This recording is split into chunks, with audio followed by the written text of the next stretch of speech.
Oh,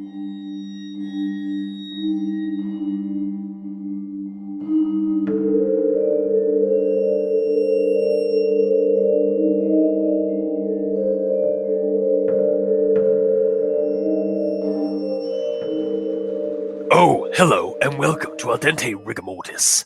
I'm Review Cultist. I'm Mikey. The E stands for evil. And I'm the gamer in yellow. And we're here to discuss those internet stories, most creepy and most pasta, and be critically silly doing it. And tonight we have, for April Fools 2021, Spoilers. Bloody Fruit Loops of Death. So, Hell yeah. Bloody Fruit Loops of Death. So you may remember a couple of episodes ago, and if you remember, God bless you, because I can't remember which episode it was. But we talked about, like, is there a Fruit Loops creepypasta out there? And I think it's because we brought up Toucan Sam as a that's what it was. Okay, antagonist. Which episode was that? Do you remember what we were? No. No, do you remember like what we were talking? What story we were talking about for that one? Hell no. Great, love it. Yeah, no. So I remember us talking about it, and like I remember we found this one like right afterward. I was like, "Hey guys, I found a Fruit Loops creepypasta. We should do that for April Fools," and so we're doing it now. So this one is on the Badpasta.wiki. No, that's how it's pronounced, because these aren't bad pastas, they're bod pastas. The pod pasta. Dylan, I'm here, kill me! Bod pasta! Sorry. Yeah, something like that. But yeah, it's on badpasta.wiki. It was posted there by BrianBerta. They are not the original creator of the pasta, and they do not know, and it's hard to find the person who actually wrote the story. They just are passing it onto they're copy pastaing it for somebody to enjoy. Because I mean, yeah, there is an audience, there is a readership in creepypasta genre for troll pastas and bad pastas, like the really bad creepypasta type things, like just bad writing, bad grammar, nonsensical like narrative stuff. Like people enjoy that, so. Yeah, we figured we'd do that for April Fool's episode. So we're gonna take this, but we're gonna do this as serious as any of our other stories that we've covered on the show. So, or at least I am. Yes. But let's get into the rundown for Bloody Floops of Death. So there's this boy named Jack. He's a cannibal. Decides to eat himself. When he bites his own hand, blood gushes all over the floor of his home. A man comes into his house the next day, slips on the blood and into a bunch of knives. He died. Insert Dark Souls title card here. A woman comes into the house the next day, saw the blood and the man, but shrugged it off and went and walked into the bedroom and watched TV. When she went to adjust the TV signal on the TV, she was electrocuted and she died. Insert Dark Souls title card here. However, her soul went into a teddy bear, or transformed into a teddy bear, and now she haunts the house. Maybe. A mailman showed up 2 hours later after her death, saw the woman's body, and stuffed it into a mailbox. The next day, another mailman came by and pulled the body out of the mailbox and brought it to a lotion factory where it was made into skin lotion. A pregnant woman tried the lotion, and it made her skin soft. However, it also made her newborn child completely red.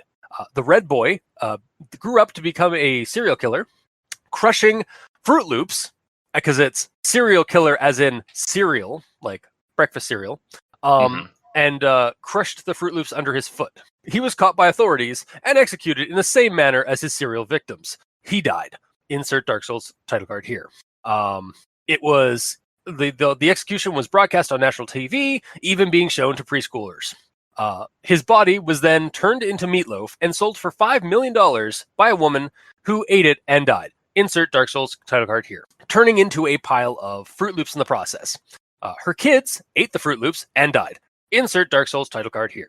Becoming even more Fruit Loops. Eventually, more and more people went missing, leaving only Fruit Loops in their wake. So authorities finally decided to investigate about a year later. They found and ate the Fruit Loops and lived. They were then accosted by flying Fruit Loops, but they simply devoured them as they came by their open car windows. The officers then went to a pillow factory, bought 5 billion pillows, dyed them red with blood, and slept, dreaming of a world conquered by Fruit Loops with microwaves. The end. So, Wow. that was Bloody Fruit Loops of Death. A true epic. Yeah. By the way, my rundown is jot form note version of the story and is about as long as the story, if not slightly less. Yeah.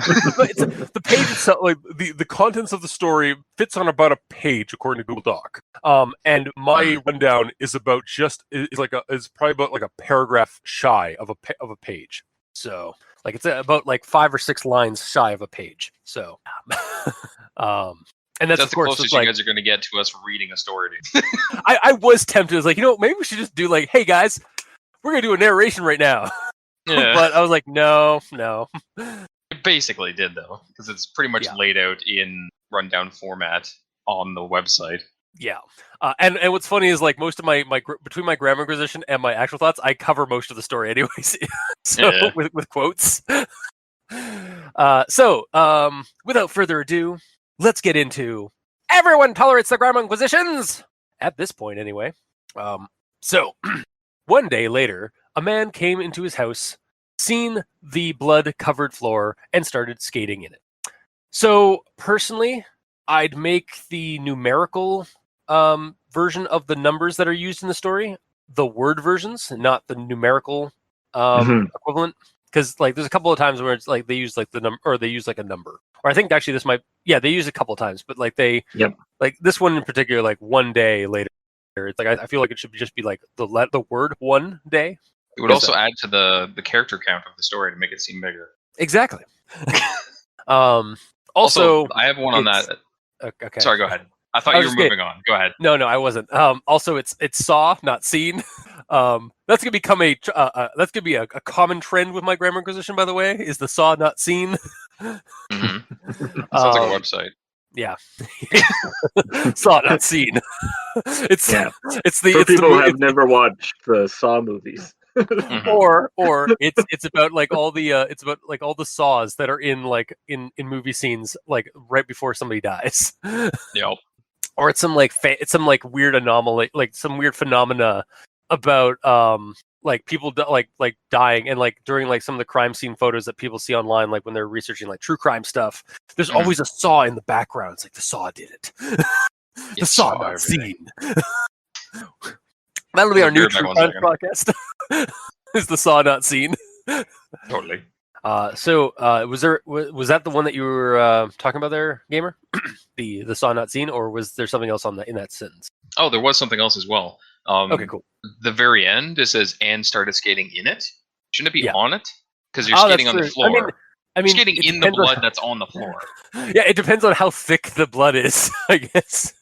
Yeah. Like, is he skating? Like, yeah, because I think skated on it and started skating on it. It's like that could definitely work because it's like blood covered floor, so like the blood's not that thick.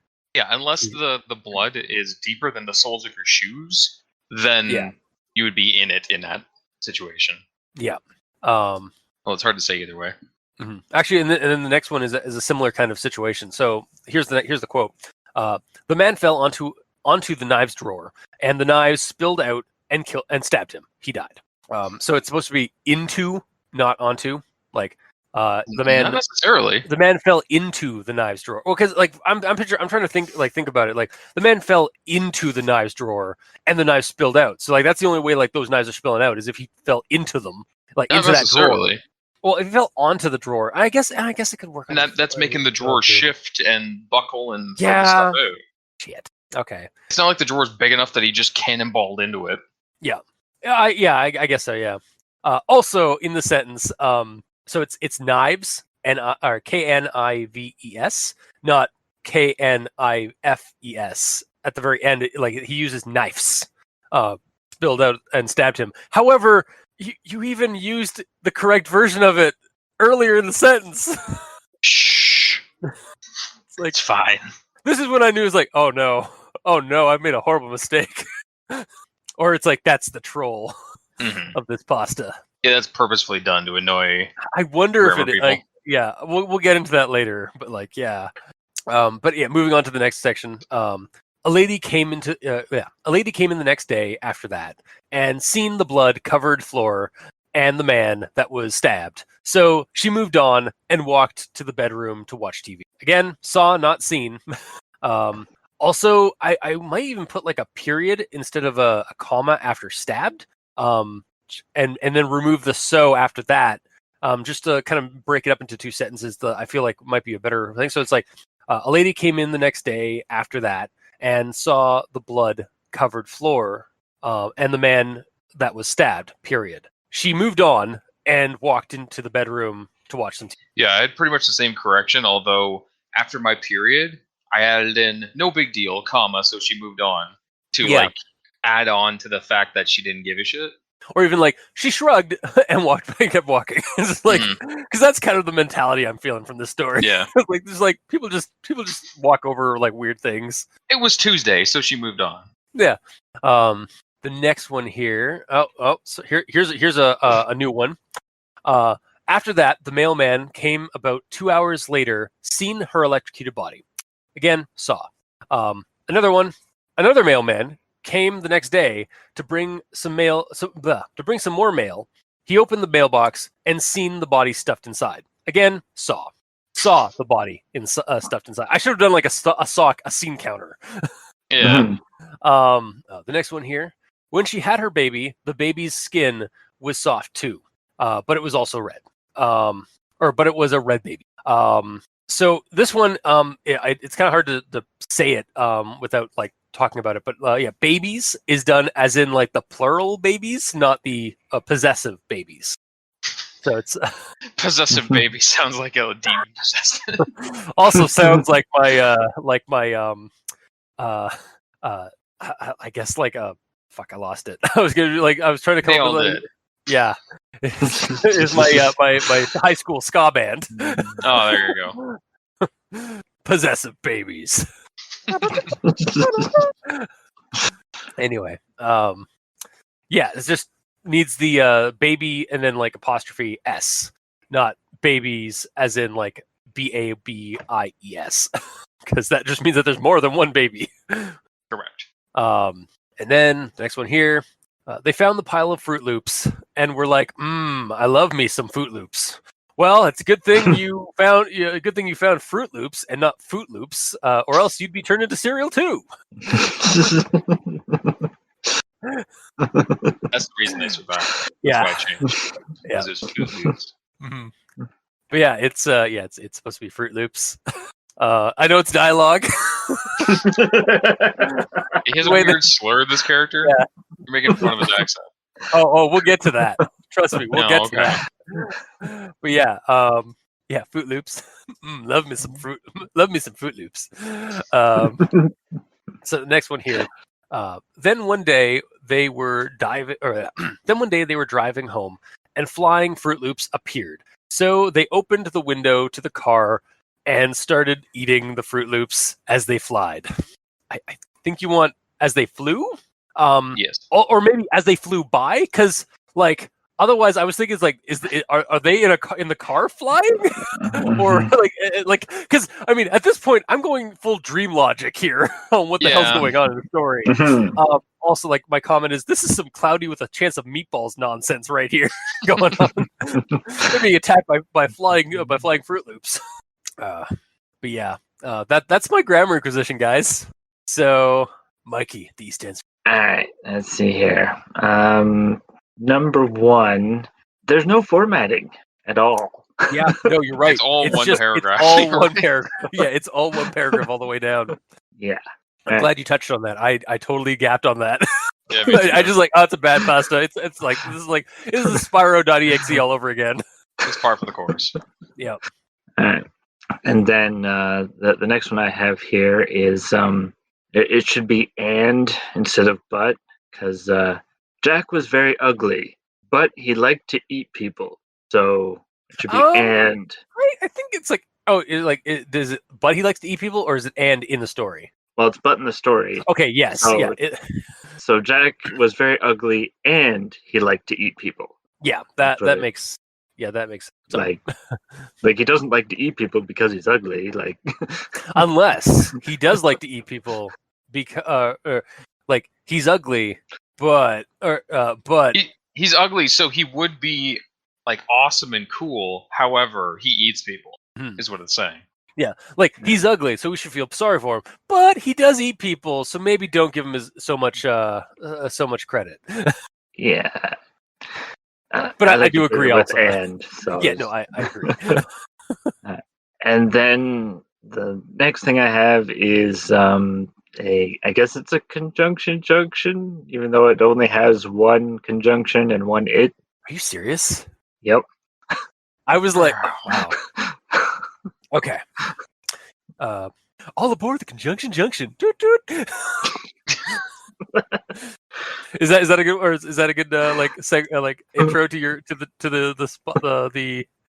to conjunction junction?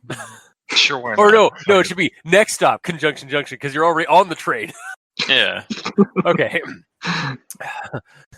Next stop conjunction junction. Doot, doot. There. All right. No, sorry. Hang on. one more thing. One more try. Take 3. One more again. And next stop, conjunction junction. Doot, doot. Because I'm adding an and at the beginning of the sentence. Aha! Aha! That's a knee slapper. Now. This is all staying in. I'm not editing this episode at all. Yeah. All right. Go. All right. It was televised on national TV. So they ate them, and they live thin. What was televised on national TV? What was eaten now? Yeah, so many questions. Mm-hmm.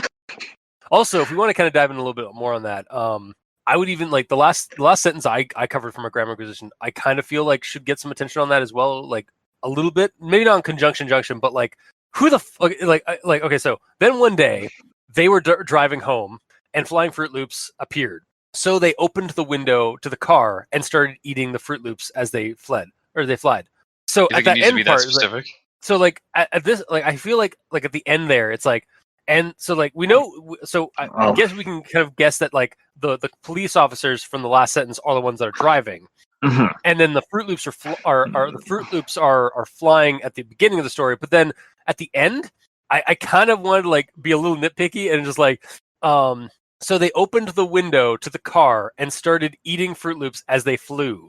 So it's like, are the police officers flying out of their windows to eat the flying Fruit Loops? Like, who's flying in that situation? Yeah, exactly. I'm assuming it's meaning it is the Fruit Loops as they're flying past the car. Yeah, and that's what we need in that. I think we did actually cover that. It's like it needs to be flew by so that we know that it's the Fruit Loops flying, not the police officers. Yeah, and that is a very run-on sentence. That is also a very run-on sentence. Yeah. So sorry, continue. That's the end of my grammar inquisition. All right. Gamer. All right. I don't have too much left. First off is the frickin' title, which is it's supposed to be FROOT loops. Yeah. Goddamn Mandela effect. Fuck. I know. I came across that a couple of times. It's like when I was typing in just Fruit Loops for like to like look up creep. I was like, yeah, it's like, oh yeah, Fruit Loops is FROOT. Yeah, even though everyone thinks it's spelled out fruit. Yeah, the O's are like, Fruit Loops in the logo. It's like Bernstein Bears, right? Yeah, like, exactly. Everyone thinks it's the Berenstein Bears, but it's clearly the Bernstein Bears. No, it's the Berenstein. No, it's Bernstein. That's how I remember. Oh, it's not. It's Stein. That's how I remember it, though, growing up. Berenstein Bears. Stain, rather. Sorry, it's Stain. It's Stain. Okay. Because it's spelt Stain, and they say Stain. We're proving my point here. Yeah, like you said, the Mandela effect. Yeah. It's fucking stupid. It's annoying. Yeah. Welcome to memory. Like and the collective unconscious. Yeah, there's so many things. Yeah, it's like you know it's another really good one that's actually adequate to our genre. Dracula never does blah blah blah blah blah. No, never. He's never done that at all. He's never said I'm going to suck your blood or whatever. Yeah, he's like, I'm going to suck your blood. Blah blah blah. Like Star Wars is in there. Like Vader never says, "Luke, I'm your father." Yeah, it's like wait. It's he never does. No, that Luke. Scene. He's like, I am. No, I'm your father. Yeah. He never says, "Luke, I'm your father." It just people. What happens is like somebody paraphrased it and then it just kept going. Yeah, pretty much. Like, and then there was that commercial, because I remember like there was a like commercial where like a family, like you were going through a household, and like every family member was like referencing a different like movie line as you were walking, like as the camera was going through this like house, and it was like Luke, and like the father was like banging on the son's door. It's like, Luke, I'm your father. Nice. Yeah.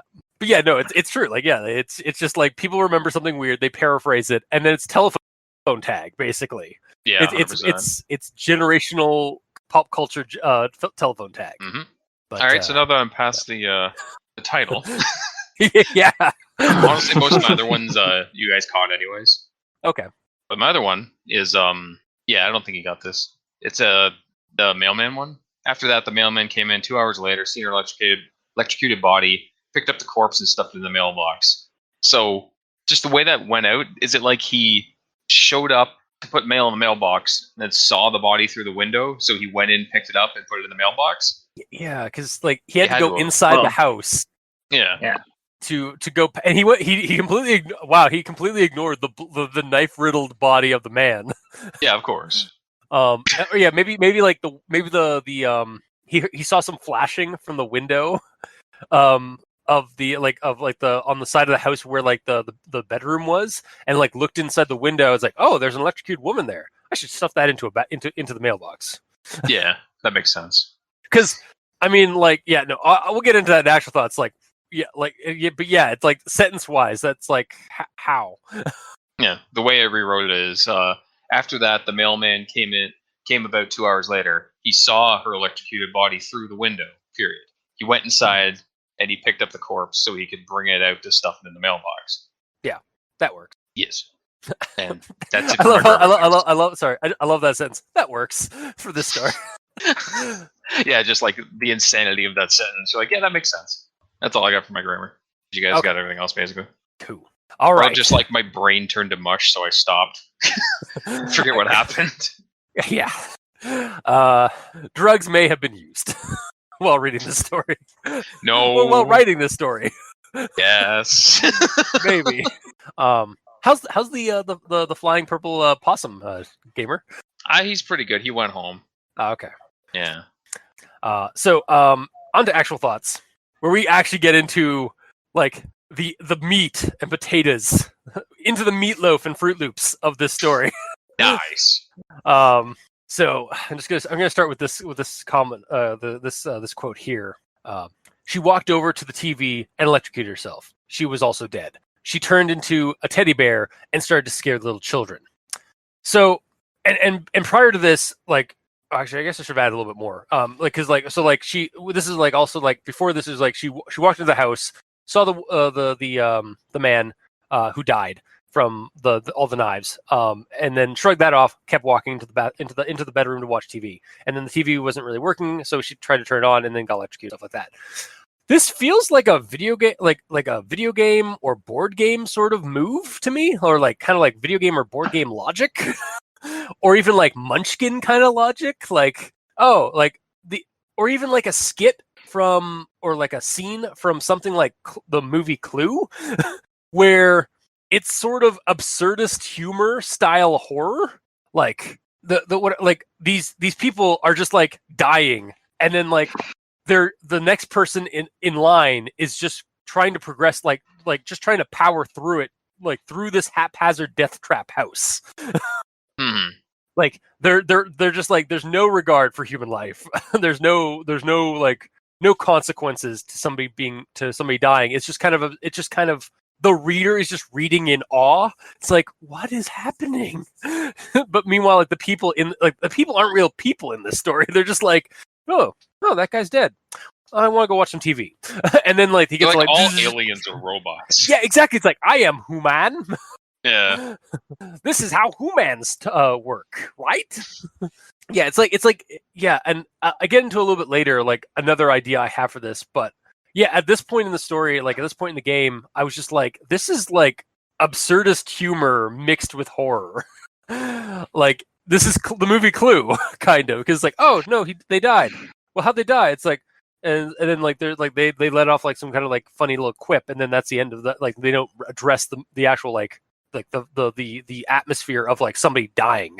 Yeah. Or like of a murder happening. They treat it kind of for the lulz and funnies. And then the next one here, is actually about like her being like turned into a teddy. Yeah, and then she turns into a teddy bear. Like that's she got that card on the board game in the board game. Yeah. Like she and then it's like so she turns into a teddy bear and started to scare little children, saying, "Hey kids, I'm a bear and I'm gonna eat you. I'm gonna eat your flesh." And I'm just like, "What kids? Where did they come from? Like, is this after the events of the story? And like, she now haunts this house as kids like sneak in on dares, like, or were these kids the siblings or even the friends of Jack, who's still alive? Maybe, as far as I can tell. Like, why is he alive? Well, because he only just bit. He was a cannibal, and he wants to eat. He wants to eat himself, but he only bites into his hand, and blood gushes all over the place. And that's the last we see him. We don't actually get an affirmative that he died, like everybody else in the story. Oh, I guess. Yeah, you're right. He might even still just be in the house somewhere. He's just hanging out. Yeah, but he ate himself, though. I guess I assumed that meant he ate himself to death. Yeah. Yeah. But I guess he didn't. Yeah. I mean, it's kind of up in the air. Well, his name wasn't Pizza the Hut. Yeah. That's And he true. wasn't found in his limousine after he ate himself to death. I love Spaceballs. It kind of matches the humor, the weird, like the weird kind of like humor of this story to a degree. Yeah. With that, it's kind of got the story kind of has that kind of like Mel Brooks sort of like Monty Python, like that kind of like older kind of humor of just like gags and like just ignoring like serious moments. Mm-hmm. So next one here, he picked up the corpse and stuffed it into the mailbox. What? Literally, my comment is like, what? How? Why? Yeah, W-U-T. So what? Huh? Okay. Yeah, it's just like, which was it like? Now is he like? Because earlier her body was she turned into a teddy bear.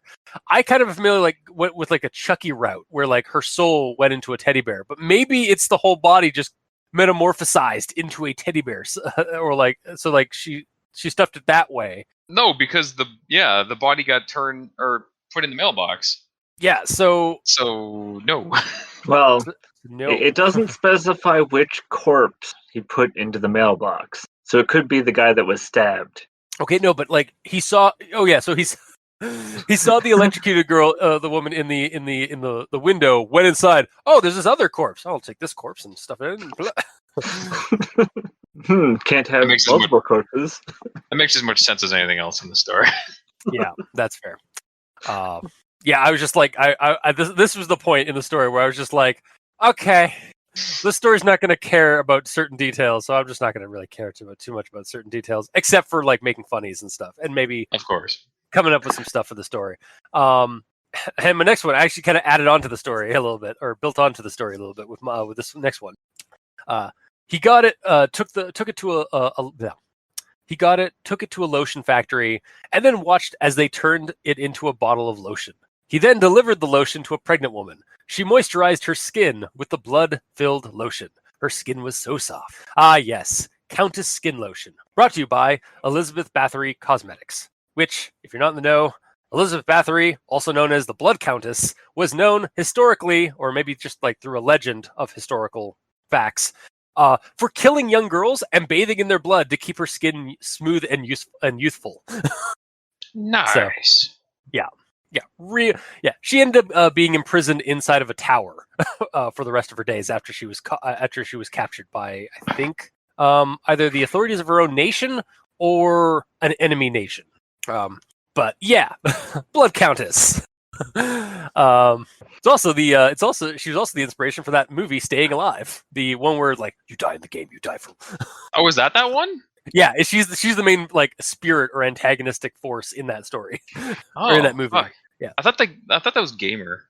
No, that Gamer is the one where like they've chipped people, or they put chips in people so that you can basically have like Second Life, but with like real indentured servant people. Yeah. Like you can mind control, you can take control of an actual human being and play a video game in real life. Yeah. But moving on to my next thing here, the baby grew up to be a serial killer, stepping on all the Fruit Loops. One day, the police caught him, and so they executed him by stepping on him like he did to the Fruit Loops. Okay, so what if the Fruit Loops were a musical group? And the killer tracked down and killed each member, making this a serial killer story and a serial killer story. Like, it's like the Monkees or the Beatles or like that kind of thing, like the Fruit Loops. But Yeah. and this got my mind working because, like, honestly, like right even before reading the story, I was like, man, I kind of want to talk about serial killer, like a serial killer story, where like a serial based horror story, like, and how you could come up with. And I so, thought like, that's what we were doing. and that is what we're doing.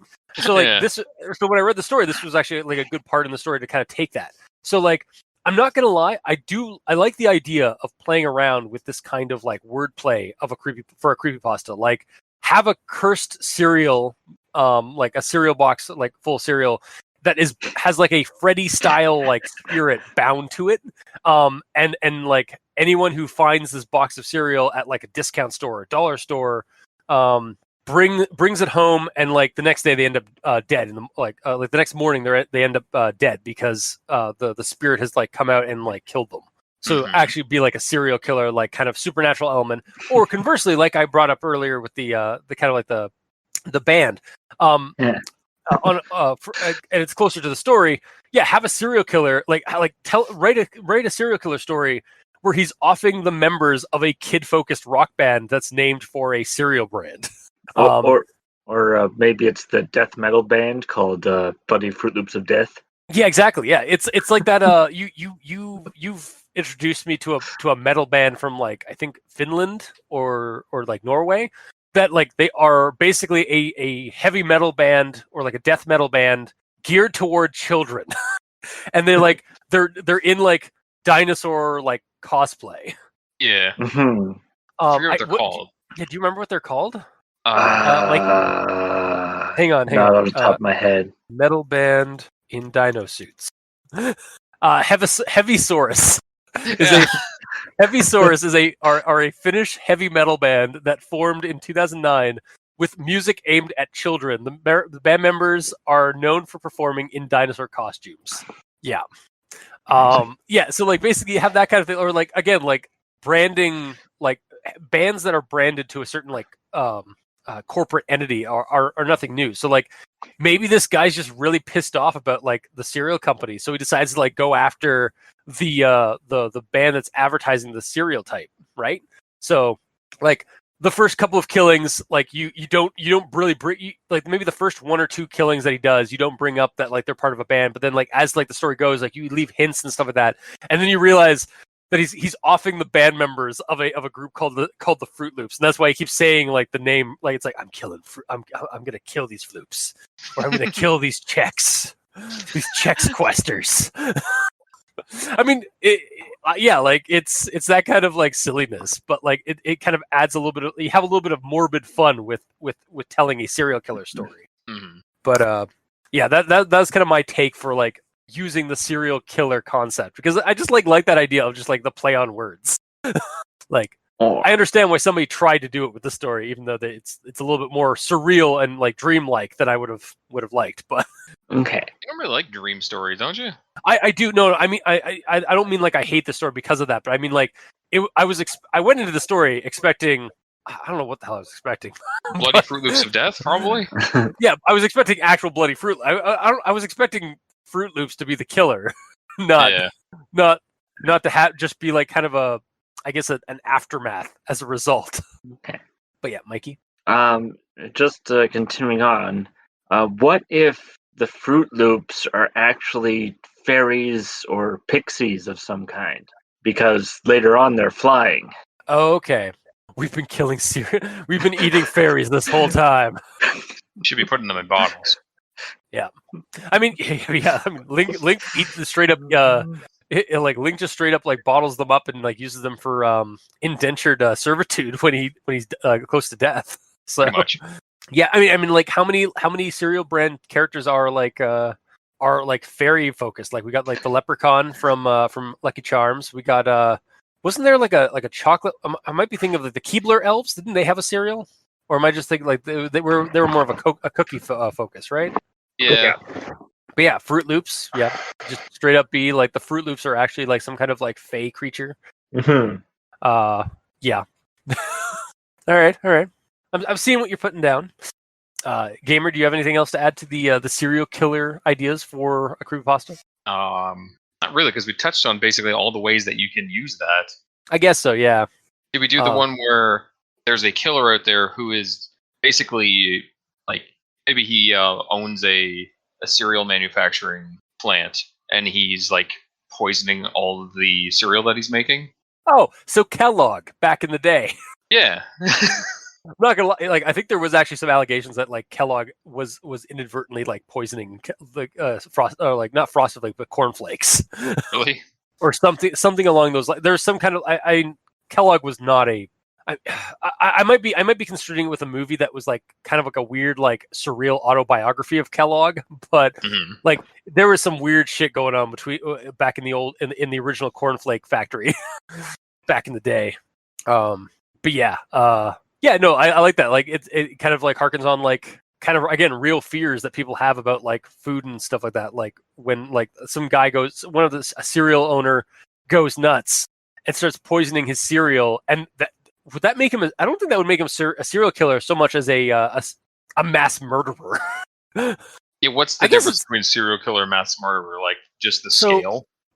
I think it's the scale. I think it's the scale and it's the I think it's the quantity and speed. Yeah, and serial killers usually go after a specific type of person. Yeah, I mean, they'd be going after kids, or you're going out. Yeah, like he's going specifically after people who eat cereal.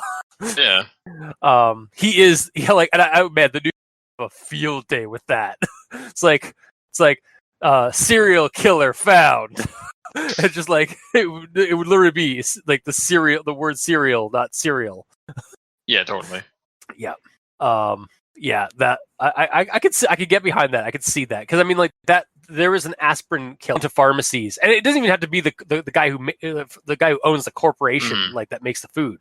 It could be some asshole who like goes into like because again like the aspirin killer who's an actual like murderer like serial killer. He would make his own like poisoned aspirin pills and like bottle them up and then go into pharmacies and stuff like that and covertly switch out the bottles. So yeah, you could basically have the same thing, like have a guy like make these like poison cereals and then like repackage them or like rebrand, like set them up to make them look like the cereal that he's targeting, and then basically just do like switch outs. Like when he goes to buy cereal, it'd be a little bit more conspicuous. You have to do it like one at a time, but so it'd be a slower process. But it would definitely qualify, I think, for a serial killer in terms of like the speed in which he's killing people. Because if he's methodic enough, he's taking one box in and then buying a box out, like to like switch out, right?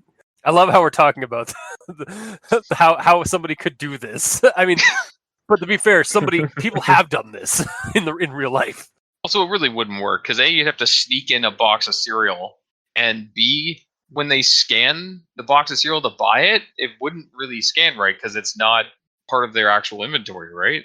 Oh shit, you're right. I mean, like so like he'd have to like go in, buy, or because the barcode's just like you can copy that and put that on and slap that onto something. So like he'd have to go into a store ahead of time. Scan the barcode or like take a photo of the barcode from like one of the back boxes, and then go home, quickly slap that onto his homemade one, then come back in or like do it kind of on the fly there and pop it in, right? I don't know. Regardless, the idea is the idea is there and stuff like that. It's for still stories. Kind of for stories and for like for stories for like this is for like horror writing. Which is supposed to be horrific, draw on reality because you scratch reality and history long enough, it bleeds weird. So like, you can get some fodder from life. Just don't like don't do this. We're not trying to inspire somebody to actually do this. Obviously. That has been our warning. Anyway, let's move on. Smooth. Yeah. Did it. So I'm gonna move on to this next one here. And this was one that I had like a massive revelation, guys. So it was televised on national TV. They even showed it to preschoolers. Once he was dead, they took his body and made meatloaf out of it. They sold it at a market for $5 million. Someone bought it, took it home, and ate it. They then got sick and died. Her body turned into a pile of Fruit Loops. Her kids ate the pile of Fruit Loops, and then they turned into Fruit Loops. 1 year later, police realized that there was an amazing amount of people missing. So one day they looked for them. Guys. We've been in Derplin this entire time. Yeah. That was the moment I was like, guys, we're in Derplin. we have crossed the border into the state of Derplin. Yeah. Because it's like eventually they decided to start looking for all these people that went missing. It's like, oh, right, we should do our job. Yeah, I mean, it works so well for this like story, like for this to be a Derplin, like take place in Derplin. Yeah, good old Derplin. Yep, half your population is gone, and Fruit Loops are in its wake, and you have a pillow factory that will sell billions of pillows. Oh, yeah, it was billions, wasn't it? Moving on to my next quote. Once there were no more Fruit Loops to eat, they went to a pillow factory and purchased 5 billion pillows. To dye red with blood, they then slept on them, and they all started dreaming about Fruit Loops taking over the world with microwaves. The end. So, on top of like earlier, we said like this feels like kind of like an absurdist humor sort of like skit based kind of like Clue movie kind of, or feels like board game logic and stuff like that.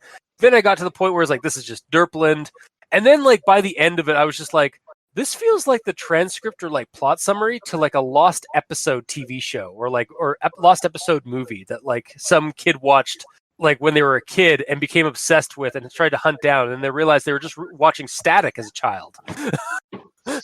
Like, you know what I mean? Yeah, it's like not wrong. This is how my mind was trying to wrap around the surreal the surreal absurdity of this story. Like whoever wrote this was either like they wrote this intentionally as a Badpasta, which is a fair cop. Yep. Or they were fairly young when they wrote this story. I like it's just so weird. Like the story, it was such a journey. Mm-hmm. Yeah, that's the only way I can think this story like through is like it was such a surreal journey like through the story like from start to finish that I was just like, yeah, this is either intentionally a Badpasta or that this person is or was fairly young when they wrote this story. So like because it kind of comes off as like something a grade schooler would also write, like to write a horror story like this, or again, this is like somebody wrote a dream they had. Yeah, that's what it really sounds like to me. Like it's very dream logic-y. It's very like kind of like nonsensical, kind of early writing kind of feel. Like that's why I keep slapping on absurd humor and surreal writing kind of to it because that's kind of what it is. So yeah, that's my actual thoughts until we go into finals, into the finals, like our exams for the story. Yeah, I was gonna say I was just cramming for that then. Yeah. So Mikey, these stands for evil. What do you have any? What are your other thoughts on the story? All right. As he bit down on his hand, the blood poured out and went all over the lovely floor. 1 day later, a man came into his house, seen the blood-covered floor, and started skating in it. So when I first read that, I was like, the blood would have dried out and not been very slippery at all.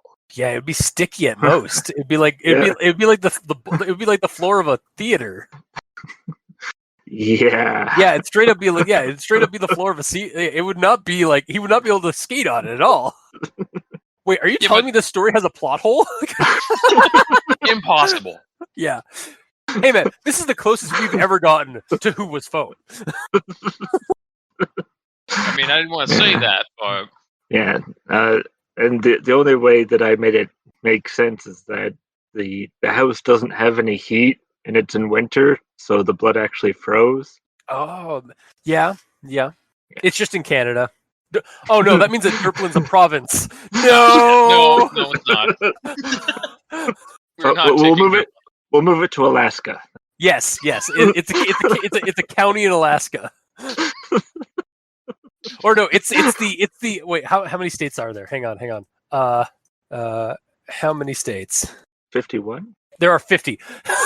So, and with Alaska being the 49th and Hawaii being the 50th. So yeah, Derplin is the secret 51st state. It's like right on the border between Canada and Alaska. It's just like a small it's a couple of miles across. Yeah, that's why it doesn't show up on the map. Yeah, there's no room to write anything in there. Yeah, we found the 51st state. It's up near Alaska. All right. So the next one here.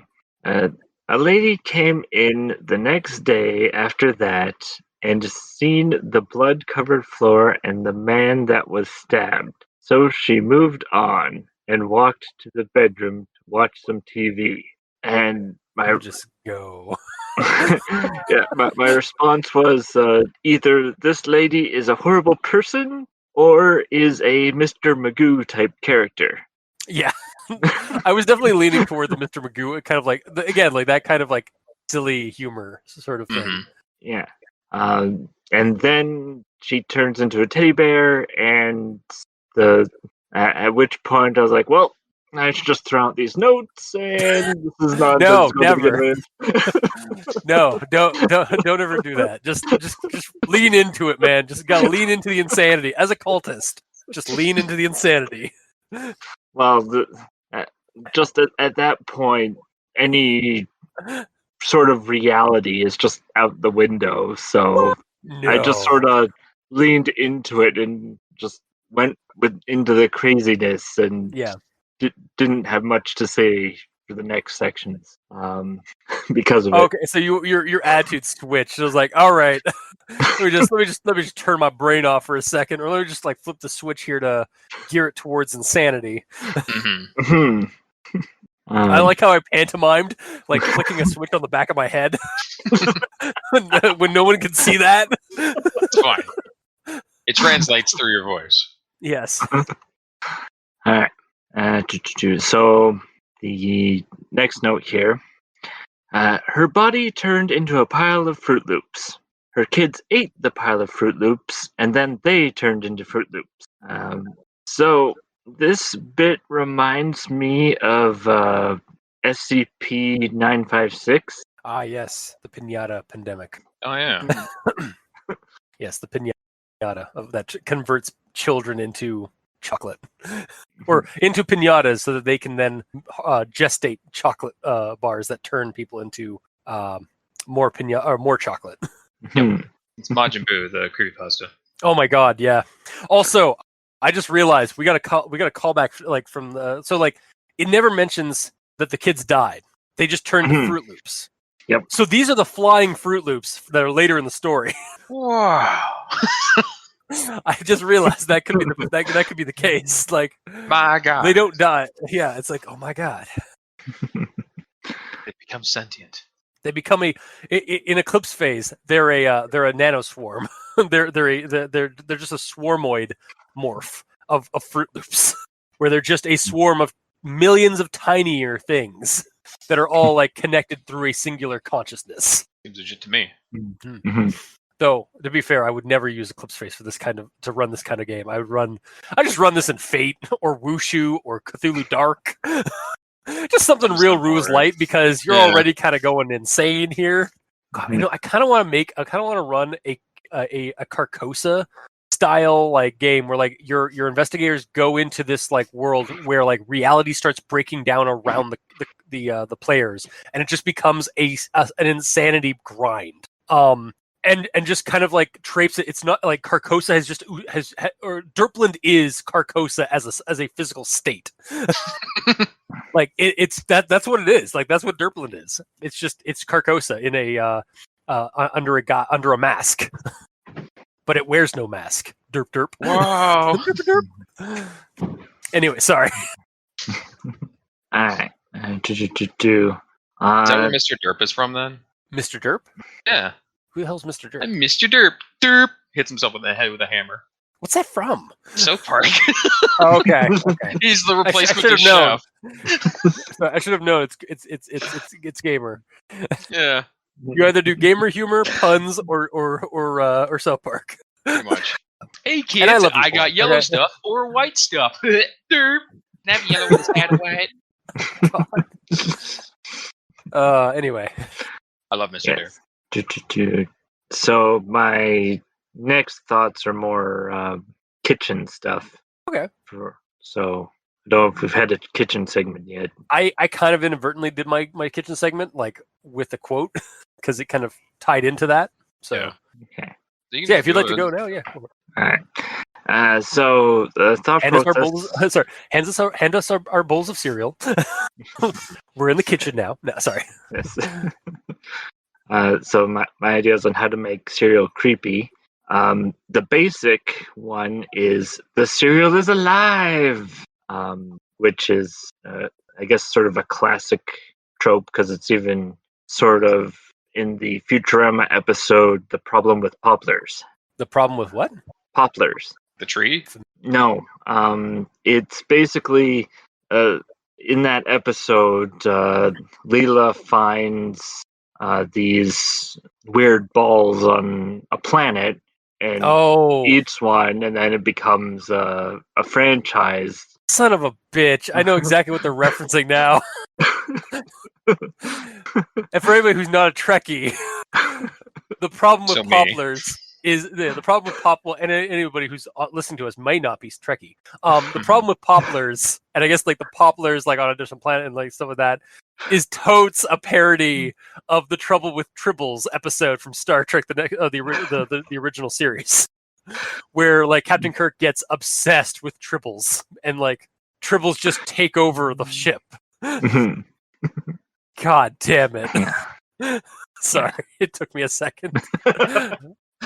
All right. So anyway, those Poplars, they end up being an alien life form, and the way it's shown to us in the TV show is that there's basically a box that had a poplar, but it had been sitting for a week, and the poplar actually grew arms and legs and all that. Became sentient. Yeah. God. Okay. Conversely, I'm kind of reminded. So, do you guys remember a claymation series called Bump in the Night, like with Mr. Bumpy? No. My name is Mr. Bumpy. I go bump in the night. Like that's like kind of like his like the opening to it. I don't know. There was an episode where like a piece of toast fell behind the microwave, and over the course of like weeks, it eventually, like from the radiation from the microwave, it became a sentient being. Like it became like it was Night of the Moldy Bread. I think was the title of the episode. And yeah, this bread became became a monster that Mr. Bumpy had to deal with, because every night, like Mr. Bumpy comes out as everybody falls asleep, and there's like weird shenanigans that go on between other like living beings that are inside this house and this kid's bedroom and stuff. And yeah, it's just like that kind of like a breakfast food just becoming sentient. So it's like an episode of I Am Bread the game. Yeah, kind of. Or did I think it ends up arms and shit. Yeah, it grows arms. It grows an angry face. Oh. Wants to beat the shit out of like all the other little like creatures that live in the house. And like Mr. Bumpy, I think ends up like he like ends up like flinging some butter at it and throwing it onto a frying pan, and just like that just gives him a French accent though, right? I don't know. No. I think French it does toast, kill I him. remember. Yeah, I think it's I don't know how he dies, but yeah, I just remember I have a memory of it where it does like he's Mr. Bumpy has like a spoon full of butter as like and the thing's on like a ledge, and he's just like, eat toast with breakfast, and then he like flings it, and like the butter like smashes into this guy thing, and it like falls down into like to his death, basically, like either on a frying pan or like into a garbage heap or something. I don't know, but yeah. Sorry to get derailed. That's fine. Yeah, back to the problem with Pobblers. Yeah. So basically, in that instance, the cereal being a live sort of creature, is creepy in itself. Yeah, and that's definitely worth exploring. I think it's another show or something like that, like that has like it's like spooky, like it's like a spooky themed. It was a spooky themed show where like they're eating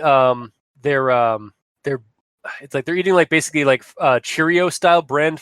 I think it might be actually Scarios. And like I think it's from actually Hotel Transylvania. Where like and like where like Mavis is eating cereal, and it's like they all like all the cereal just like screams as every time they get like put into the bowl. It's like that kind of like see if that actually happened, like that would be terrifying. Just like that kind of creepiness. And again, like that's something that you could definitely do, like for to up the amp up the creepy reality breaking horror of like Carcosa, is just have that kind of thing happen. Like your characters like hear some weird sounds coming from like the pantry, and you open up the pantry, it's originating like there's something inside one of the cereal boxes. And then when the characters go to open the cereal box, they get attacked by like hundreds of little like cereal monsters, or like little bits of cereal that all have legs and stuff like that. That'd be the sand check plus like what the fuck moment. A little bit. Well, that would be Shreddies. Yeah, Shreddies. Yeah, because the old mascots for Shreddies were basically Shreddies with arms and legs. Yeah. They have like a coarse texture, so their whole thing is just like they get up on you and just like cheese grater against your skin. Yeah, exactly. God, and then can you imagine with M&Ms in that scenario too? M&Ms. Yeah, because like like the M&Ms guys. And that's cereal. No, I know, but it's the same kind of situation. Just like M&M, like all spreading legs and eyeballs and faces and stuff. But yeah, the Shreddies definitely. Sorry, I'm getting into the weeds a little bit. Hey, pull me back onto the path. Oh, okay, that kind of weeds. I see. Yeah, I was mistaken. All this talk of like things alive inside bowls of cereal made me remember Honey, I Shrunk the Kids. Oh yeah, when the kids were like in the cereal about to be eaten. Dad, don't eat me. Yeah, I do remember that. I remember. You remember? Yeah, and then my other thought is that to make the cereal creepy is that you could have a different set of conditions for the cereal becoming sentient or whatever. So basically, you have cereal, and if you add milk, it's fine. But if you but if you eat that shit dry, I think it means like if you add water. Oh, okay, gotcha. Or if you add beer, or if you add almond milk or soy milk, then it starts crawling or something. Yeah. For max immersion, you should be adding something that people wouldn't actually add to cereal. So again, referencing a movie, in I think the third or maybe the fourth Casper the Friendly Ghost movie. Okay. It was the one where he had to deal with the green boss ghost. And he was hanging out with some kid whose dad was a city planner. And the kid himself like was really kind of like wacky and weird because he like ate his cereal with like fruit punch. Okay. Yeah, he ate sugary cereal with fruit punch like instead of milk. It was so weird. Like I remember like watching, I was like, "What? You can do that?" As a kid, I remember watching that or thinking that, and it was like, yeah, exactly. It's like if you add juice, like if you add your orange juice or your fruit punch to the cereal, that's where it grows legs and or like they start growing into like sentient beings. Mm-hmm. Similarly to like that kind of catalyst, have the how like a lot of cereals will have like a prize in the box. you could have like that like there just happens to be like some kind of cursed item or some cursed prize in the box where like as soon as you like it's like a decoder ring, and like as soon as you like as soon as the kid like decodes the what's on the ring, it turns the cereal into into like some kind of like menacing sentient force. And actually, it could be a buddy horror in that because the wearer of the ring controls the swarm. So you have like kind of a minion sort of horror game going on. This kid's like picked on at school, and then his parents decide to like treat him because he did like it's like something really bad happened at school. Like he got like a black eye from like a bully at school. So his parents decide to like try and treat him to like some like really fun like cereal, and then he wins this. He gets the decoder ring, the mysterious decoder ring, and like starts like playing around with it, and like gets it like gets the configuration properly, and then the magic happens, and like the cereal suddenly becomes all sentient and like reports in for duty, and then the kid realizes that he has like an army of these like devilish cereal minions at his disposal, and just tells them to go forth against his antagonist, the bully, like at night. And so like they just go in and like kind of gremlins it up inside the bully's house. Wow. I was gonna say this is like 100% like a B-rated 80s movie. Yeah, B-rated 80s movie, or like a TV, like an episode of a serial, an episode of a Saturday morning cartoon. It's a cereal. Yeah. Also, I think it's kind of like the Lisa episode, like the Lisa, where the episode from, or the segment from one of the Treehouse of Horrors, where Lisa inadvertently creates her own like culture from like her tooth mixed with like Coke or something like that. Like it ends up like creating like an actual like civilization, like a microscopic civilization that ends up like developing high technology. And like they end up creating like little Star Wars like ships that like go over and attack Bart because he like screwed around with the petri dish. Yep. Yeah. I'm just gonna jot that down for another story I might one day write. Is like the revenge plot with cereal minions. I think you're getting more fodder out of the story than most. I had a blast with the story, if I'm being perfectly honest. Like in terms of like ideas and stuff like that the story like formulate. But I think that's just how my brain works. So sorry, Mike. We keep. What do you got next? What next do you have that we can like that we can just pile on to? All right. So new cereal on the market, and it turns out it's very addictive. But they didn't do their testing with their research, and after a few months of people eating the cereal, they get new appendages. Okay, not where I thought this was going. Okay. No. Or something else. Like, where did you think this was going? So I was going to say, Mikey, you're just describing the plot of The Stuff. Oh, yeah. Because the stuff. So this movie called The Stuff, literally just The Stuff, is a B-rated movie. I think it's by Corbin. Hang on. I'm just going to quickly double check. I think it's by that. He's like very like noteworthy. Roger Corman, I think, is who I'm thinking. But was it Roger Corman that did this movie? No, Larry Cohen, who is also known for doing like movies like Q the Winged Serpent, which was a like kind of a New York kaiju movie, basically, or like an old an American take on like on a kaiju movie sort of thing. But The Stuff was basically it starts with the discovery of this white bubbly this white bubbly stuff that comes out of the ground of a quarry, and some homeless guy like dips his finger into it and tastes it, and it's real good. And then it cuts to like a few months later, or like a year later, and the stuff is being like mass produced as a food, as a branded like food. Yogurt. Yeah, well, a yogurt that you can have anytime. You can have it for breakfast, lunch, dinner, dessert. It's just perfectly. It's perfect for any meal. Like and as just that. As the meal, you could just have stuff. Yeah, exactly. And like, there's the movie goes into it's a satire on like commercialism and like food branding and stuff, and it is a great parody of that kind of like stuff that was going on back in like the 80s and 90s. And it's also just super silly because like it turns out that the stuff is actually a sentient monster that wants to be eaten because it's slowly taking over people. Like it's actually filling in people's insides and puppeting their bodies that way. So like basically people are becoming drones to the stuff. And it's taking on like world like national attention. Like the like everyone like people can't get enough of the stuff. Literally. So it's like you're basically just like that's basically the plot of the stuff, but like just do like a cereal brand where it's like it's a brand new cereal on the market, but it's like you can either have that like there's a new they've added in some weird chemical, or like maybe maybe the company has like added in some kind of like type of nanotechnology within the cereal to make it that much more tasty, but it also makes it super addictive. And then like the longer form repercussions of it is that the nanites start multiplying and start possessing the bodies that have consumed them. And Sounds then like we they just just mixed in cocaine into it. well, that too.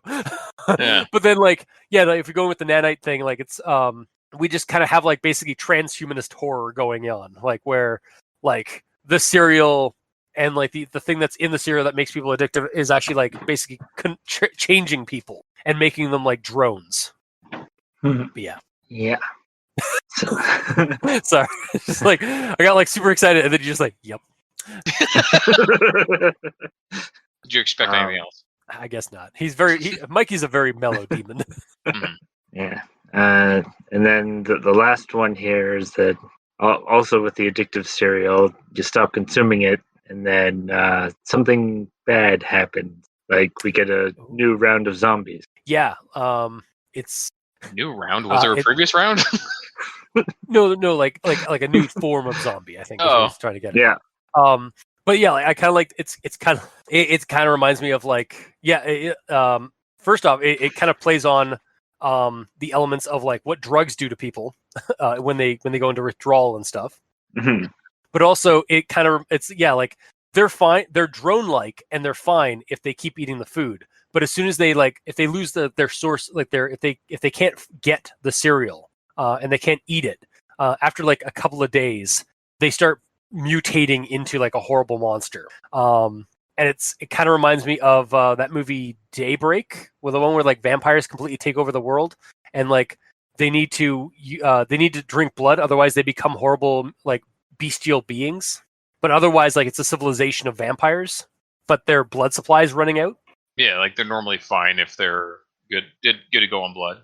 Yeah, they're just vampires. Like they're just people with fangs, and they drink blood rather than normal food, than other food and stuff. But as soon as because that blood, there's a blood shortage, because almost everyone's a vampire.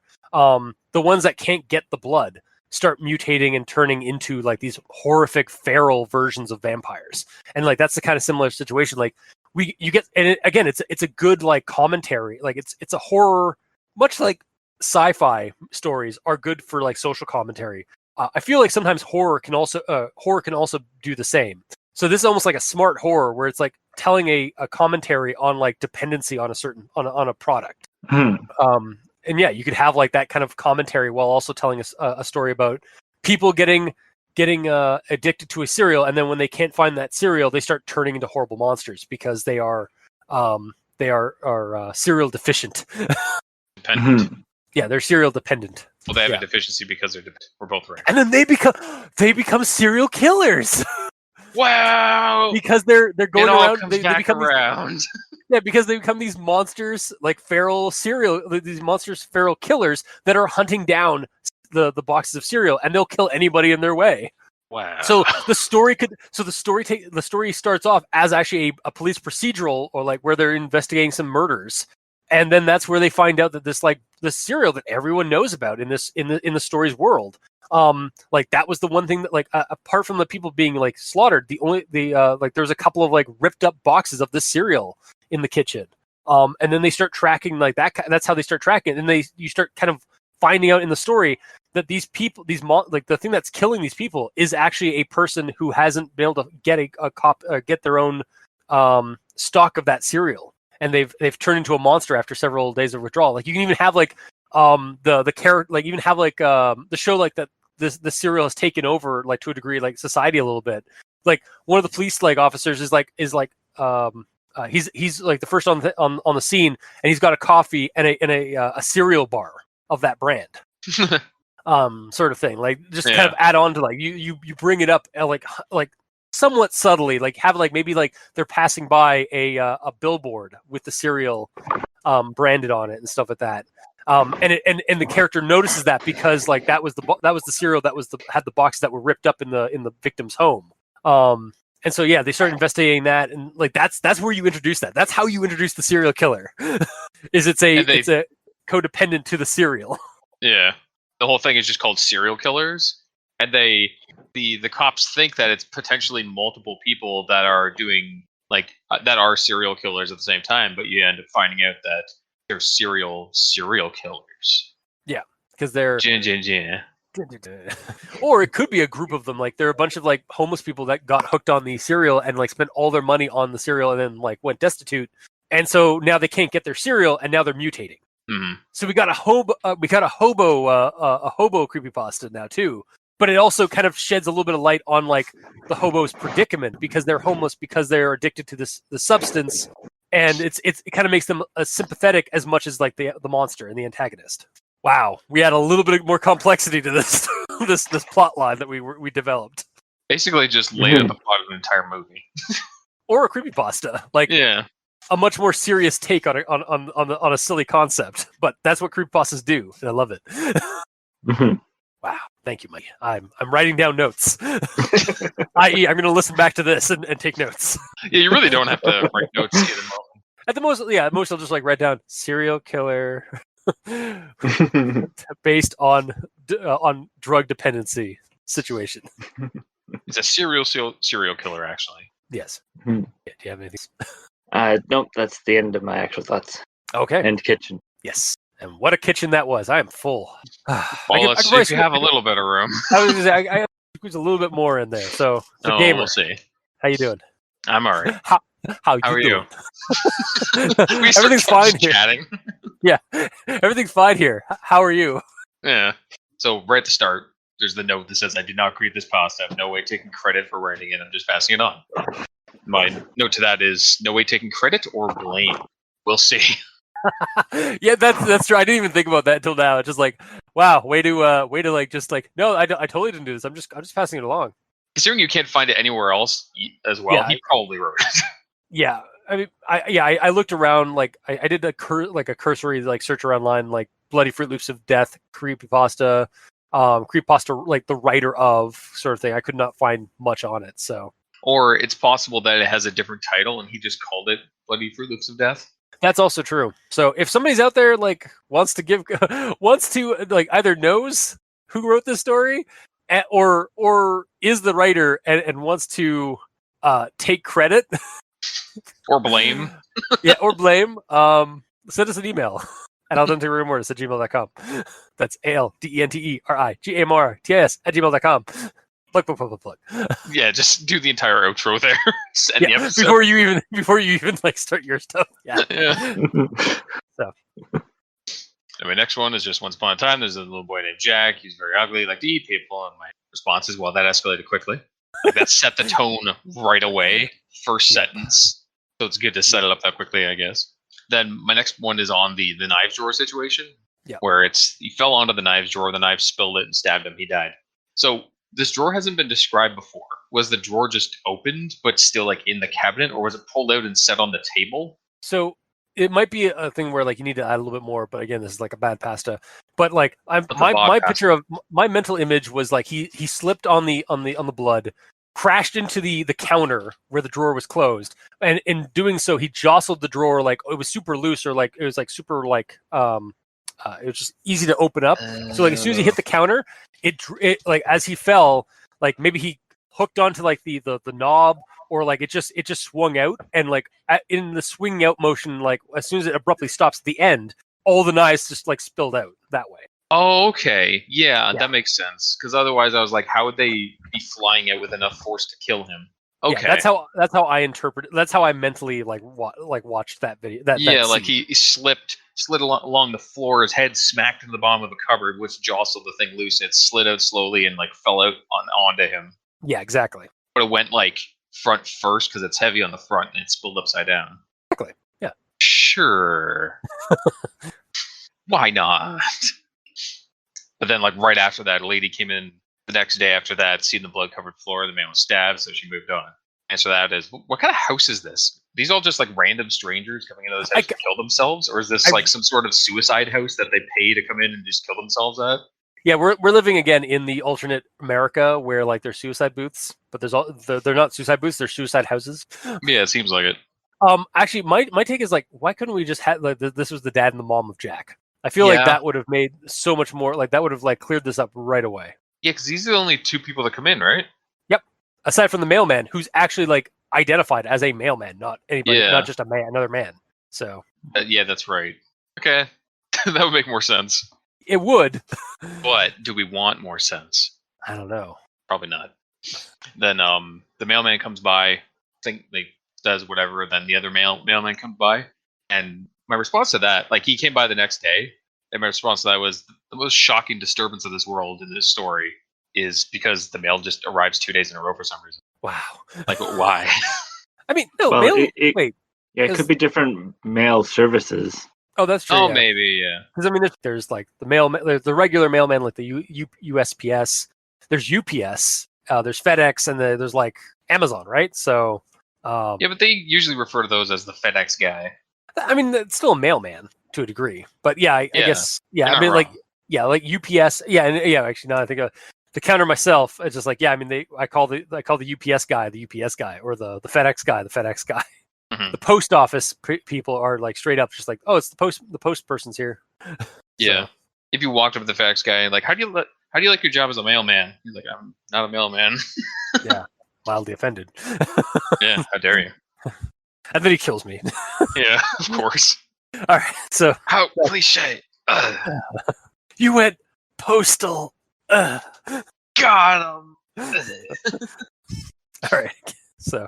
Yes, I shall move on. Then the pun with the baby grew up being a serial killer, stepping on all the Fruit Loops. Surprisingly, my answer was just no. I did not appreciate that. Really? I was expecting you to be like, ha! No, I don't know. Maybe the story beat me up too much by then. I'm just like, no, just don't even. True. Yeah. Yeah. What I'm trying to figure is like, what was the? I mean, again, I'm poking logic. I'm trying to like find logic in a dream logic-y kind of story, but it's like, why did you make the baby red? Like, why was any of that? Because like bloody Fruit Loops, I guess maybe. The baby was red because the lotion made. Oh no, I get that. I'm just like like I know why he is why he was red because of the lotion, but I'm asking why was he red in the story? Because like of the lotion. What did it contribute to the narrative wise? I guess maybe he got picked on maybe as a child for being completely like, because I'm picturing him as like Hellboy red, like just vibrant red. Yeah, pretty much. You think he'd be like the most badass kid on the playground. I mean, man, like today's society and like people's mentalities toward people that are different, like even just different like tonal skin, like skin tones and stuff like that. That kid's getting picked on. Like our world is not kind to people who don't fall into into like the, I do in quotes, majority. Maybe, but even like him being picked on early on would harden him up, and he would be a badass. Or a serial killer. Own it. Or that, yeah. Like not serial as in like C, but like as in like I can't take it anymore. Like either like yeah, you say that like, oh no, they just got to toughen up. It's like no, that doesn't often work. That's not often the situation. That's usually like, oh, you just got to toughen up. They kill themselves. Kind of thing. Like that's kind of like the issue with like that kind of mentality. Yeah. But yeah. Unless he had like a group of friends that like where a baby is red because a body was turned into lotion and rubbed on his mother's stomach. So yeah. Leave your logic at the door, sir. yeah. Leave your waking world logic at the door. We're in Alice's territory now. A little bit.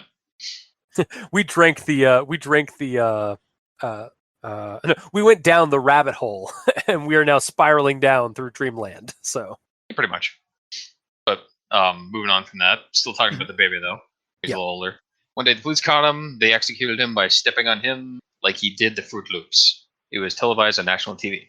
So now this all makes sense, at least to me, because this this whole thing is just taking place in the Trigger Happy Havoc Danganronpa world. Do you know that game? No, kinda. Cool.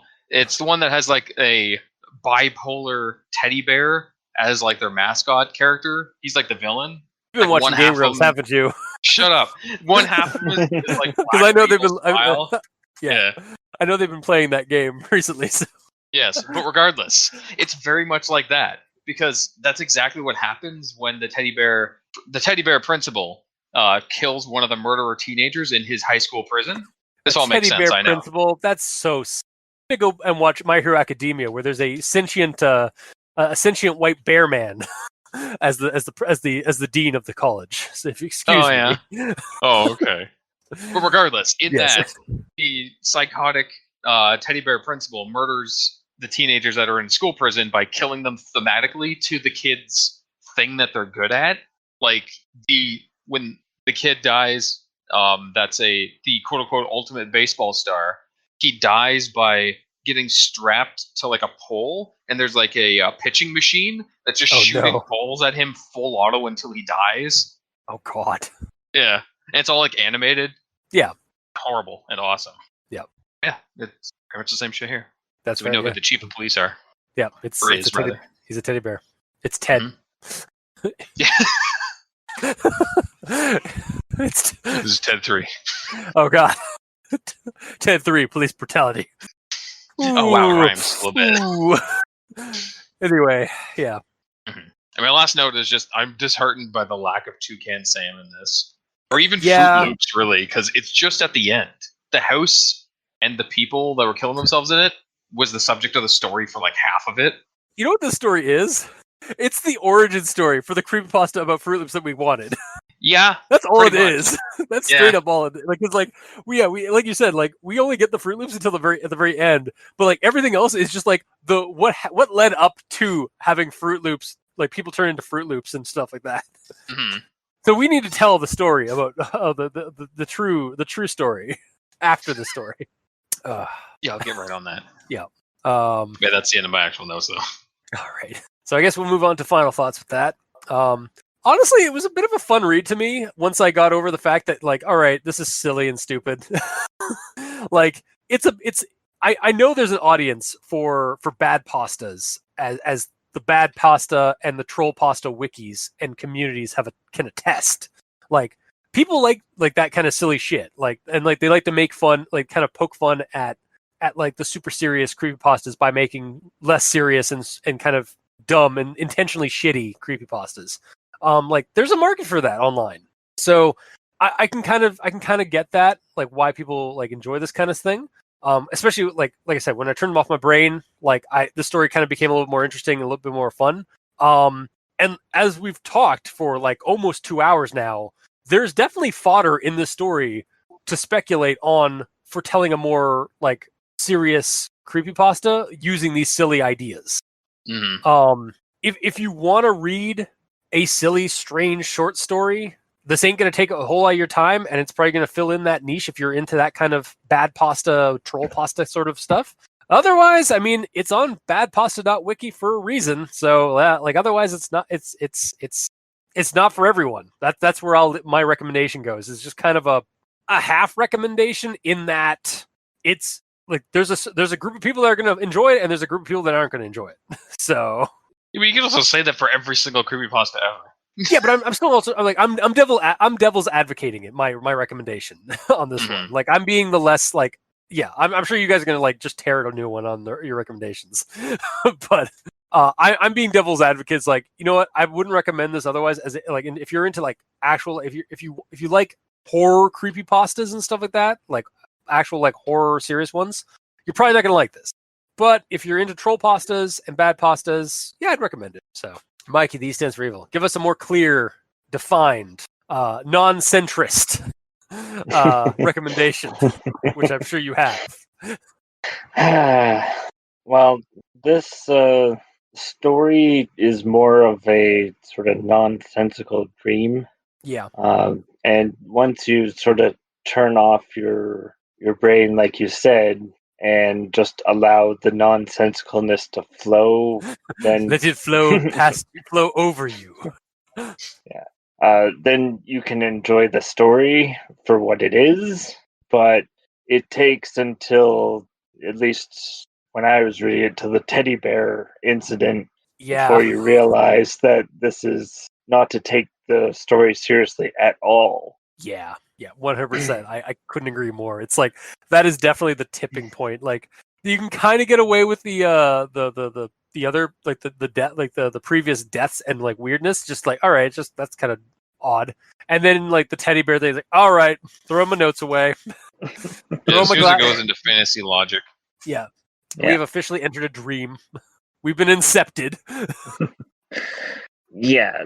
So basically, as a dream, I can sort of see how this sort of connects and flows and everything, but as a story, it's not really a very good story.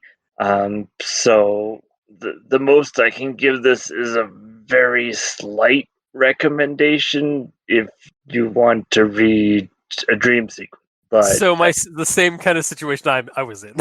Yeah. Okay. Thank you for countering my my comment to you earlier. I was hoping you'd actually do that.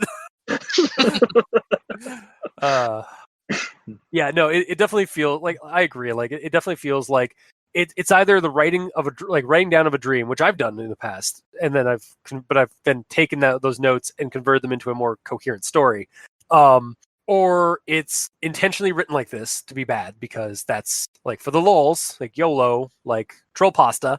Or this is somebody very early in their writing, like kind of doing this, like either even like at a young they're at a young age writing this story. Because those are the ones I can see. I'm sure there's other ways to like other reasons why this might have been why this is the way it is, but like those are the ones I can come up with. So yeah, so half recommend or partial recommendation, like scant partial recommendation from you.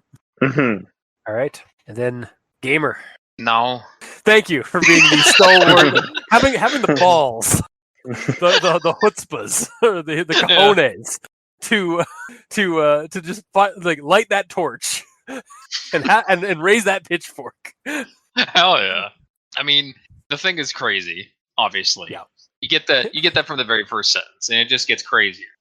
Sorry, it just you said it's like this is crazy, but here's my recommendation. So don't call me maybe. Wow. Sorry, it was pretty forced. I'm sorry. I'll edit that one out. Not on this episode. Regardless, story's weird. Weird from the get go. Yeah. So I mean, it's weird from the title. I went in there expecting weird. Mm-hmm. But as I said, it's really not really focused on the bloody Fruit Loops of death. It's just like Fruit Loops are there, but they're the incorrectly spelt Fruit Loops, so they're not the true Fruit Loops.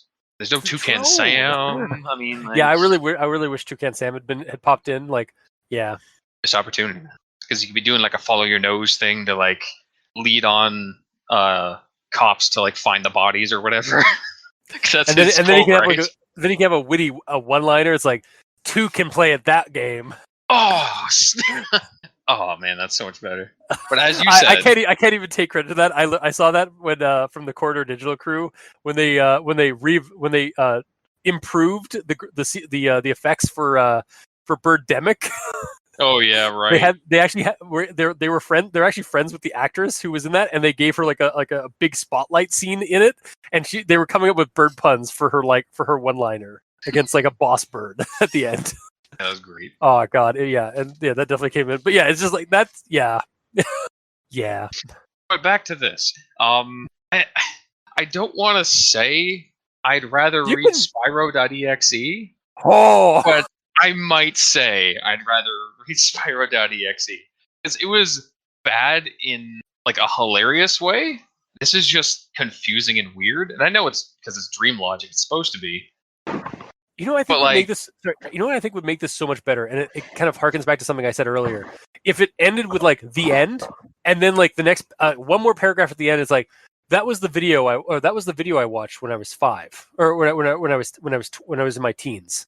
I never it was really hard to figure out, but like that I've been trying to find it the whole time. Like if it just like had like a paragraph where like it is revealed that this is actually a lost episode. Yeah. that somebody watched. There's just so many ways that this can be augmented to make it good. I know it's not supposed to be good. It's on Badpasta. It's probably made to be bad. But I don't know. When I'm reading shit, I want to get immersed into it. I want to have at least fun reading it or be spooked by it. I didn't really have either. So I don't know.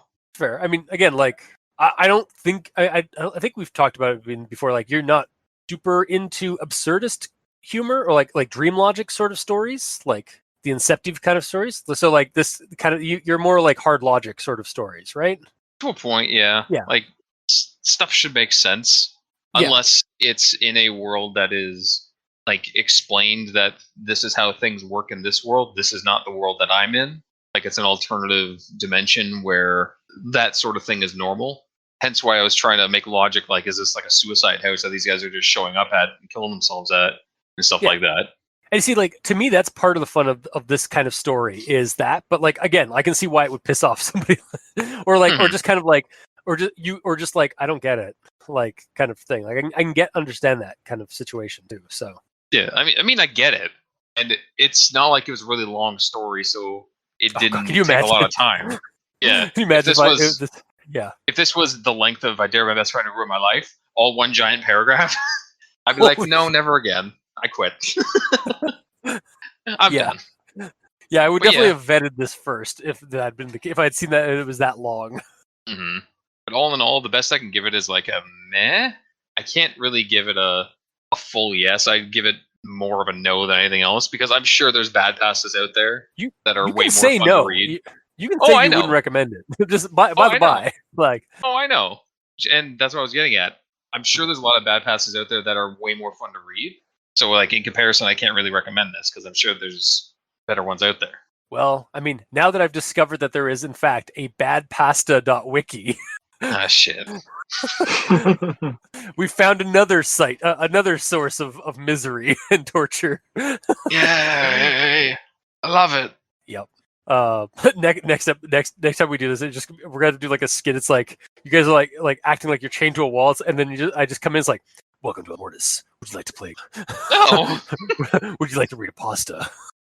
Hell no. But yeah. So what I'm hearing is kind of a partial recommendation if this is the kind of if this is your thing. Kind of partial recommendation if this is kind of your thing. And just nah. Kind of, but nah. It's a better seedling story for ideas than an actual story itself. To be fair, honestly, like from what I'm actually hearing in this is like, yes, if you like bad pastas and troll pastas, no, if you like regular creepy pastas. I think that's the gist of it. Like, basically, because it is a bot. Because we do kind of have to address it. Like, I mean, there's a reason we don't do this for our regular show. Like we don't do I try not to do this for our regular show where it's like yes and no. Because this one you have to address that because it's on a site that's devoted to bad creepypastas. There is a readership for that. There is a viewership for that. So, like, as a bad pasta, this isn't the worst one I've heard. But I guess for you, even like, because you did say like you'd rather read Spyro.exe than this to a degree. So really, I got to a degree, like this is yours is actually really more of a negative on that. Yeah. So, yeah, I'd say like two kind of like partial recommendations, even if you're into this kind of genre of creepypasta. No otherwise is what I'm getting. Mm-hmm. Yeah. So, but yeah, that was this week's episode. If you like what you heard, or if you didn't, leave us a comment in the comment section below. If this gets posted, whether it be on Podbean, Facebook, YouTube, Tumblr. We're all on Twitter. You can talk us there. Mikey's at the E stands for evil. The Gamer and Yell is at the Gamer and Yell without that W, because his name is very long. I'm at Review Cultist. You can also send us emails at aldenterigamortis@gmail.com. That's ALDENTERIGAMORTIS@gmail.com. Where you can also leave us suggestions for other creepypastas. Just creepypastas. Don't send us bad pastas or troll pastas, please. I don't think my co-host can take it. If we have like a whole month worth of bad pastas, like intentionally bad pastas is what I'm getting at. Like, I mean, send us creepypastas if you think like they're if there's on the creepypasta.wiki and stuff. I'm overthinking this. Just you really are. Yeah. You can send us creepypastas, SCPs. You know what? Send us bad pastas. Send us Send us troll pastas. Send us spooky things that you've seen online that you want people to talk about more. We'll discuss it. We'll review it. We'll brainstorm ideas for it. And probably come up with a better story than what's there. I mean, we just spent like 2 hours talking about like some, and then we came up with some decent fodder for serial killer creepypastas. Mhm. So yeah. If you'd like to help support the show, you can go to Patreon, look up Al Dente Rigor Mortis, and select the backer tier you'd like to support us at. We have $2 and $5 tier with special episodes, early access, extra content. To our patrons that are already helping support the show, thank you guys immensely. You're helping keep those you're helping keep those hosting bills at bay, and we very much appreciate that. And to the listeners of this, and to the listeners of this show, and the writers of these stories, regardless of if they're creepy or bad, thank you immensely. Because without your listenership, we wouldn't have much of a show. It would be like talking to the void. And if you weren't writing these stories and sharing them and having somebody copy pasta them onto other sites for people to check out, we really wouldn't have much of a show because there'd be nothing to talk about. So thank you. Until next time, I have been your host, Review Cultist. I'm Mikey. The E stands for evil. And I'm the gamer in yellow. And I have been the Flying Purple Possum. And this has been Al Dente Rigor Mortis. Sleep well. How'd you get out, Flying Purple Possum? I don't know. Wow. Happy April Fools! And leave. No.